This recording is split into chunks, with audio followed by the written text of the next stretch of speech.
Halo, salam sehat semua. Fistula preauricula adalah suatu kelainan bawaan lahir yang berbentuk seperti terowongan atau saluran di sekitar daun telinga. Apakah kalian tahu bahwa fistula preauricula banyak sekali terjadi di Asia dan Afrika?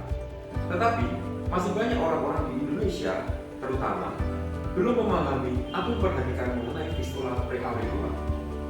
Maka dari itu, penting bagi kita untuk memahami mengenai banyak hal, tanda dan gejala, komplikasi, dan terapi untuk fistula preauricula.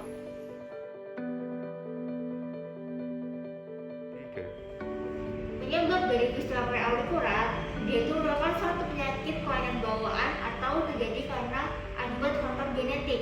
Nah, di mana tidak terbentuknya dari anus berbaris pertama dan yang kedua pada proses pembentukan janin, dia dapat menyebabkan fistula preauricula.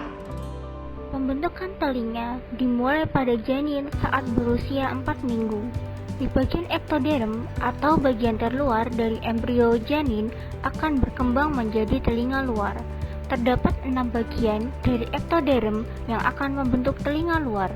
Apabila pada bagian pertama dan pada bagian kedua tidak menyatu, maka akan membentuk suatu saluran di telinga yang disebut dengan fistula preauricula.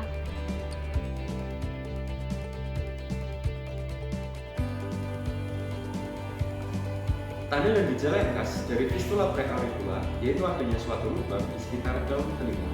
Lubang ini sendiri dapat berbentuk bulat ataupun lonjong dan di dalamnya dapat berupa sebuah kantung. Kemudian kita lihat dari ukurannya adalah sebesar seujung pensil. Kemudian apabila dari lubang ini dapat keluar cairan, nah cairan ini adalah cairan yang berasal dari kelenjar keringat, kelenjar minyak, dan jaringan kulit yang mati.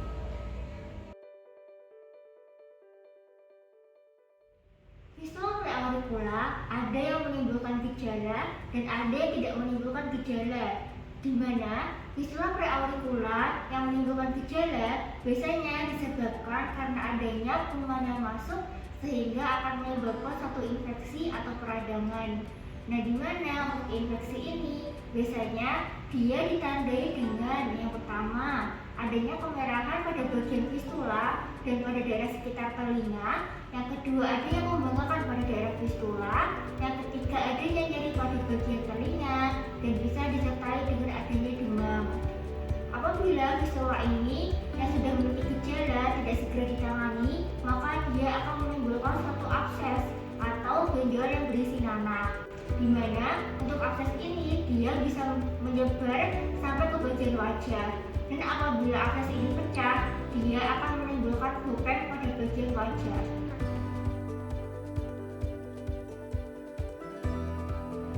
Pada masa awal infeksi dari fistula preauricula, pengobatan yang pertama kali akan diberikan adalah terapi antibiotik.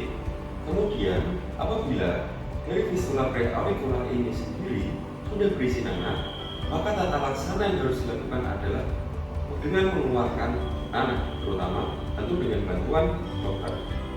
Secara keseluruhan, selain dari penggunaan obat-obatan untuk menghilangkan gejala dan tanda, tujuan terapi dari fistula preauricula adalah untuk menghilangkan lubang agar gejala dan keluhan akibat infeksi tidak timbul kembali. Maka dari itu, diperlukan operasi, yaitu untuk menutup atau menghilangkan lubang secara permanen oleh dokter THT. Agar tidak terjadi infeksi yang berulang pada fistula preauricula, maka kita perlu menjaga kebersihan diri dan kebersihan pada daerah sekitar telinga. Dan jangan sesekali menyentuh pada daerah lubang fistula preauricula itu menggunakan tangan yang kotor.